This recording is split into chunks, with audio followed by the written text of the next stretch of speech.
नमस्कार विद्यार्थी मित्र, कक्षा 9 में आपका हार्दिक स्वागत है। आज हम हिंदी में सीखेंगे व्याकरण में कहावतें। ऐसे तो आप प्राइमरी से कहावतें लिखते आए हैं, सीखते आए हैं और आपको कहावत का अर्थ भी पता है, तो भी आज हम वापस उसको थोड़ा इसके ऊपर नज़र डालेंगे, यानी समझेंगे कहावत कब बोली जाती है और किस तरह से उसका प्रयोग किया जाता है और उससे क्या हमारा विशेष प्रभाव होता है। तो इसलिए उसका उपयोग विशेष प्रभाव के रूप में उसका प्रयोग किया जाता है। तो कहावत की व्याख्या हम देखेंगे। किसी घटना या प्रसंग का वर्णन करते समय जिस रुद्ध और मार्मिक कथन का प्रयोग किया जाता है उसे कहावत कहते हैं। यानी कोई बात का विशेष प्रभाव डालने के लिए मार्मिक यानी हृदय को छू लेने वाली बात जब कही जाती है उस पंक्ति के, उस वाक्य के रूप में, तो उसे कहावत कहते हैं। यानी दूसरे रूप में उसको उसका नाम लोकोक्ति भी है। लोकोक्ति का अर्थ होता है कि लोकोक्ति शब्द दो मेल से बना हुआ है, लोक प्लस उक्ति, यानी जिसका अर्थ है लोक में प्रचलित उक्ति का कथन।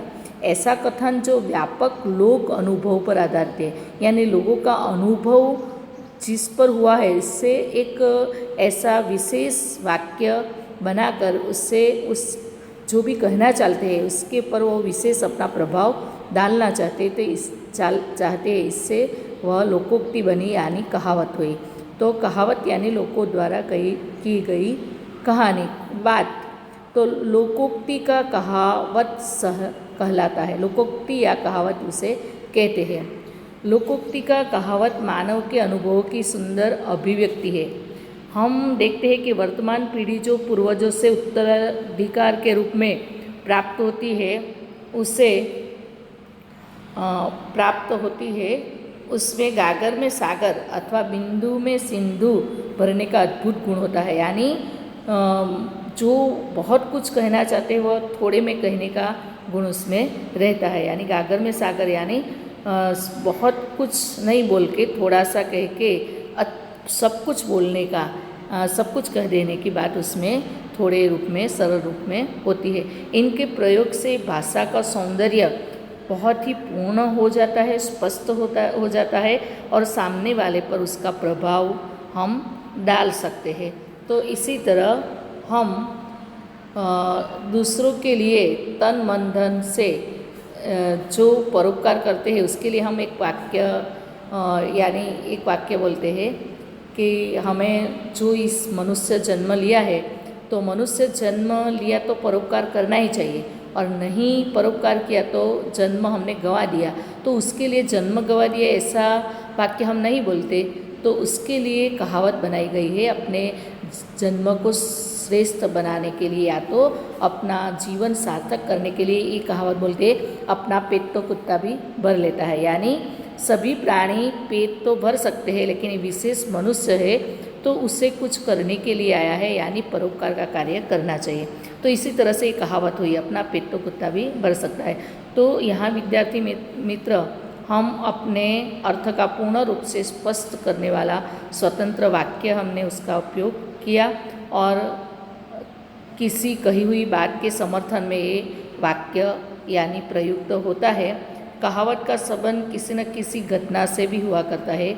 लोग उस घटना से संबंधित कोई पंक्ति बना लेते हैं, और जब कभी भी वैसा प्रसंग आता है ना, तो उस पंक्ति को दोहराकर जो घटना हुई उस बातों की पुष्टि उस पंक्ति से कर लेते हैं। यदि कोई किसी कार्य को बहुत ही सुंदर ढंग से इसी तरह से प्रस्तुत करना चाहते हैं, तो वह मौका देने पर कोई बहाना बनाए तो उसके बारे में वह कहते हैं, नाच न जाने आंगन टेढ़ा। यानी कोई व्यक्ति काम करना नहीं चाहता है तो उसके लिए वह बोलते हैं कि उसको तो सब पता है फिर भी वो काम नहीं करना चाहता, तो नाच न जाने आंगन टेढ़ा।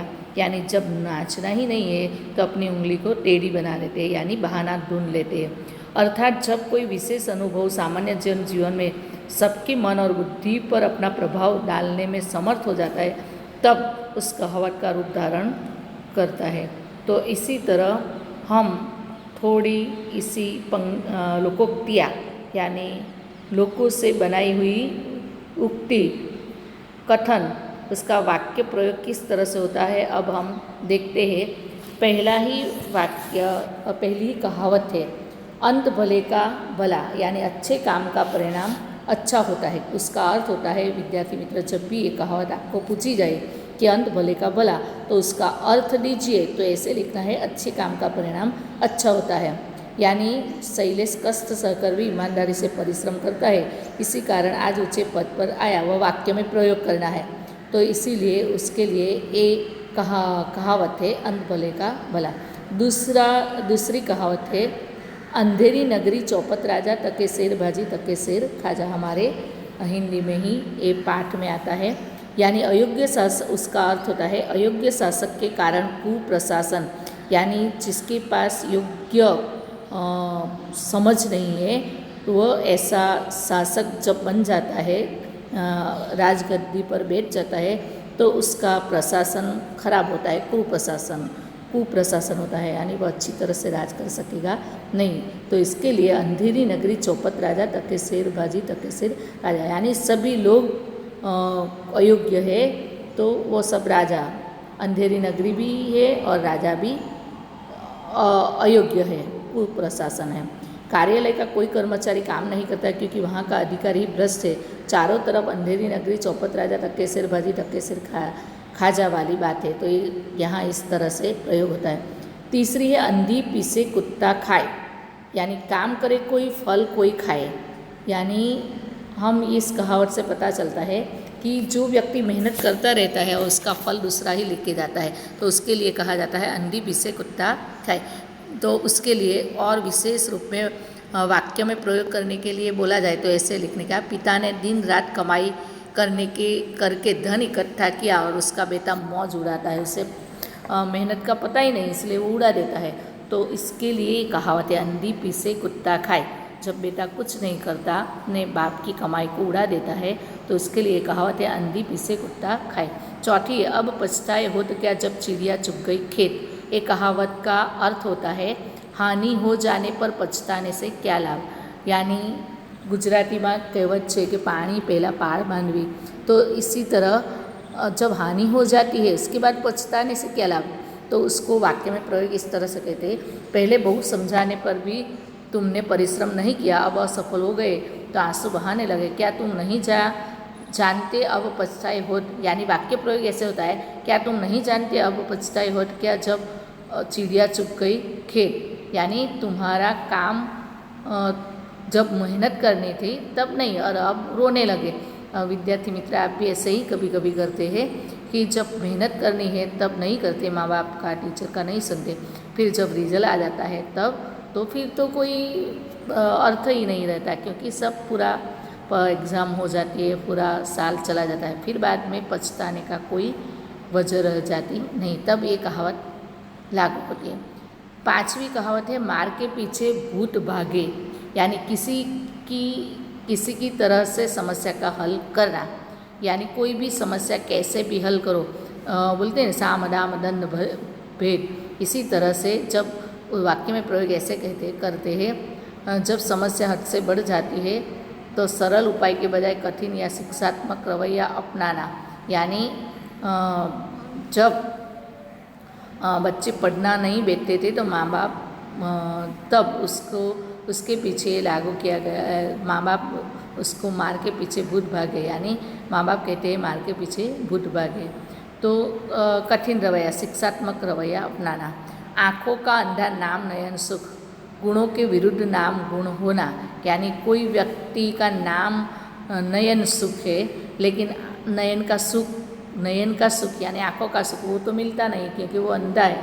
तो नाम तो वीर सिंह है लेकिन वो कायर है, चूहे से भी डर जाता है। तो इसी तरह आँख का अंधा नाम नयन सुख। हाय आए थे 7वीं कहावत, आए थे हरि भजन को ओटन लगे कपास। यानी अच्छा काम छोड़कर महत्वहीन काम में हम लग जाते हैं। जो काम करना चाहिए, पढ़ने के समय पढ़ना चाहिए, तब हम खेलते रहते हैं या तो मोबाइल ये सब में लगे रहते हैं, तब आए थे हरि भजन को, यानी इस संसार में आने का मकसद मनुष्य जीवन लेके परमात्मा की प्राप्ति, और हम दूसरे ही काम में यानी काम क्रोध लोभ मोह के पीछे पड़ जाते हैं। तो इसके लिए ऐसे वो कहा जाता है। छात्रावास में इसलिए भेजा था कि परीक्षा में तुम अव्वल नंबर पर आ सको, तुमने यहाँ रहकर बेकार ही बातों में अपना समय बर्बाद कर दिया, तो उसके लिए कहा जाता है कि तुमको पढ़ने के लिए भेजा था और आपने ऐसा गलत, तो आए थे आप हरि भजन को, ओटन लगे कपास, ऐसा हम कह सकते हैं। एक पन दो काज, यानी एक साधन से दो काम करना। मैं दिल्ली नौकरी की साक्षात्कार देने के लिए गया, वहाँ लाल किला आदि यानी देखना भी हो गया और नौकरी का साक्षात्कार भी हो गया, उसके लिए कहते हैं एक पंथ दो काज। आज मैं दिल्ली गया तो मैं एक पंथ दो काज मेरा काम हो गया। कंगाली में आटा गिला, यानी मुसीबत में और मुसीबत आना, उसका अर्थ होता है। यानी व्यापारिक हेतु कल बैंक में रुपया उधार लाया था, वह भी चोरी हो गया। सच है, कंगाली में आटा गिला, यानी एक तो गरीब था ऊपर से और कोई चोरी कर लेता है, तो उसके लिए बोला जाता है कंगाली में आटा गिरा। कहाँ राजा भोज कहाँ गंगू तेली, यानी दो व्यक्ति की स्थितियों में अंतर होना, यानी दो व्यक्ति अलग अलग, कोई अच्छा ज़्यादा गुणी होता है और कोई मूर्ख ही होता है, तो उस साधारण गायिका की तुलना लता मंगेशकर से करना उचित नहीं है।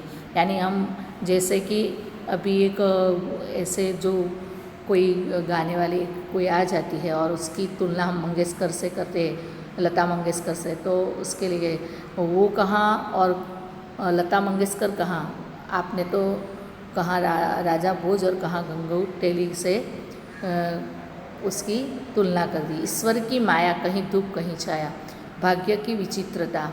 कुछ लोग दूसरों के लिए मंदिर तथा धर्मशालाएं बनवाते हैं, तो कुछ अपने लिए एक समय का भोजन नहीं जुटा, इसके लिए ईश्वर की माया, कहीं धूप कहीं छाया। यानी एक हमारे देश में कहते हैं कि कहीं लोग बहुत भूखे रहते हैं और तब कहा जाता है ईश्वर की माया, कहीं धूप कहीं छाया।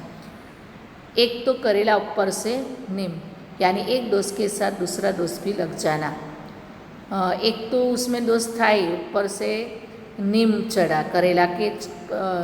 करेला का जो पौधा होता है ना, उसके ऊपर आप नीम को चढ़ा दो, यानी नीम लगा दो, तो कड़वा तो था ही, ऊपर से और कड़वा तुमने कर दिया। यानी शराबी तो था ही, तो जुआ भी खेलने लगा। तो एक तो करेला था, ऊपर से नीम बड़ा। काठ की हंडी बार बार नहीं चढ़ती, यानी छल कपट तथा चालाकी से एक ही बार काम निकल सकता है। यानी इस दुनिया में हम सबको बार बार धोखा देकर उस तुम्हारी चुकनी चुपड़ी बातों में कोई काठ की हंडी बार बार नहीं कर सकते, यानी किसी को हम धोखे में नहीं डाल सकते, बार बार एक बार डाल सकते हैं, बार बार नहीं डाल सकते। खिसियानी बिल्ली खंभा नोचे, यानी लज्जित या अपमानित होकर इधर उधर रोष प्रकट करना। यानी जब कोई व्यक्ति को कुछ अपमान मिलता है तो वह सभी जगह अपना रोष प्रकट करता है, उसके लिए कहा आज तो उसको वहाँ डांट पड़ी तो वो खिसियानी बिल्ली का खंभा जैसे नोचने लगा। घर की मुर्गी दाल बराबर, आसानी से प्राप्त हुई वस्तु का अद्भुत महत्व हमें नहीं करती। यानी माँ जब इतनी अच्छी रसोई बनाते हैं तो भी हम उसके लिए कुछ न कुछ उसमें से कमियाँ निकालते हैं, तो माँ कहती है कि मैंने इतना अच्छा बनाया, ये तो घर की मुर्गी दाल बराबर हुई। इसी तरह 16वीं कहावत है, 4 दिनों की चांदनी फिर अंधेरी रात, यानी थोड़े समय के लिए ही सुख रहना, उसका अर्थ होता है।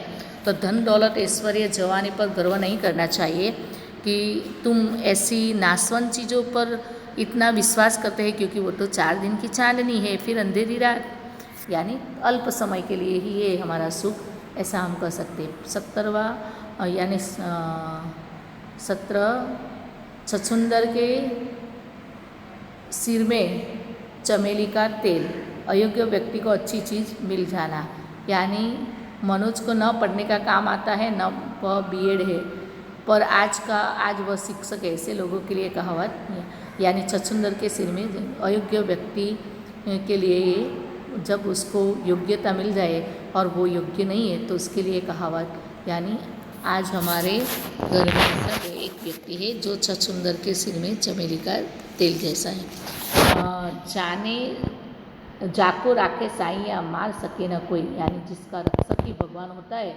उसका कोई बिगाड़ सकते नहीं है। यानी कई व्यक्ति की हम यानी अपने संतान की भी चिंता करते हैं ना, तब कहते हैं हम कभी कभी कहावत के रूप में कि इसकी चिंता मत करो, जाको राखे साइया मार सके ना कोई, यानी जिसकी रक्षा ही भगवान करता है उसकी चिंता मत करो। दुपटे को तिनका का सहारा, यानी विपत्ति में जरा सी भी मदद किसी को उबार सकती है। थोड़ी सी मदद कर दे तो कहते हैं कि दुपटे को तिनका का सहारा मिल गया। नाम बड़े दर्शन छोटे, यानी प्रसिद्ध अधिक किंतु तत्व कुछ भी नहीं।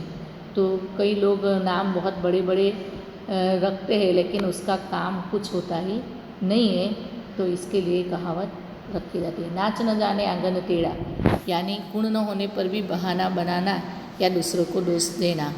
यानी कुछ काम दिया जाए तो बोल देगा मेरे को ये काम मेरा तो मुझे ये हुआ है उससे, यानी वो बहाना बनाना कहने का अर्थ। कोई काम नहीं करना चाहता है तब बहाने बनाने के कि आज तो मैंने उसको हारमोनियम बजाने के लिए कहा तो वो बजाना नहीं चाहता, तो उसके लिए वो हम कहते कि नाच न जाने आंगन टेढ़ा। हर उपदेश कुशल बहुतरे, दूसरे को उपदेश देने में सब चतुर होते हैं, यानी उसको अपने आचरण में नहीं उतारते और दूसरों को उपदेश देने में बहुत ही वह चतुर होते हैं। तो इसीलिए हर उपदेश कुशल बहुतरे, यानी दूसरों को उपदेश देने के लिए वह चतुर है। बकरे की माँ कब तक खैर मनाएगी, आने वाला दुख आकर ही रहता है। यानी बकरे को पता ही है कि वह कभी न कभी तो हलाल यानी मारा जाने वाला है, उसको खाकर सब उसको मारकर सब खाने वाले हैं, तो उसकी माँ कब तक खैर यानी आने वाला दुख आकर ही रहता है, तो उसके लिए सावधान। मन चंगा तो कठौती में गंगा, तो यहाँ मन चंगा तो कठौती में गंगा का अर्थ होता है हृदय की पवित्रता ही तो घर में तीर्थ, यानी अपने अंदर ही अच्छाई है तो गंगा नदी में जाने की कोई आवश्यकता नहीं। इसके लिए कहावत बोली जाती है कि तुम्हारा मन ही चंगा रखो ना तो कठौती में गंगा अपने आप आ जाएगी। होनहार बीरवान के होठ चिकने पात, योग्य व्यक्ति के लक्षण बचपन से ही प्रकट होने लगते हैं। यानी जब माँ का बच्चा अपने पालने में होता है तभी कहते हैं कि होनहार बीरवान के होठ चिकने पात। हाथ कंगन तो आरसी क्या, यानी प्रत्यक्ष को प्रमाण की आवश्यकता का नहीं। जो अच्छे व्यक्ति है उसको कुछ प्रमाण देने की आवश्यकता नहीं है। अच्छा विद्यार्थी है तो चलकर कुछ न कुछ अच्छाई प्राप्त ही कर लेता है, तो उसके लिए कहते हैं कि तुम्हारे हाथ कंगन तो आरसी क्या, तुम्हें कुछ प्रमाण देने की ज़रूरत नहीं। तो हमारी यहाँ कहानियाँ समाप्त होती है। धन्यवाद।